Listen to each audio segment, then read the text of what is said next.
Sige nga, matikman nga natin to. Authentic siya, authentic Spanish food siya kasi yung chef na yan. Churros. Cheesecake. Ano to? Milky matcha. Ay, ang ganda. Oh, kala mo, oh, di ba? Si Ate Smile, te. Oh, da.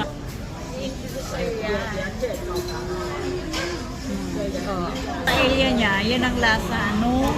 Nasa spring. Yun. Ang sarap ng ano, seafoods. Pero yung pinakamura niya, $18, ha?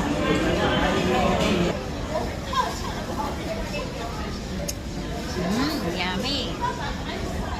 Sarap ng matcha. Favorite ko yan.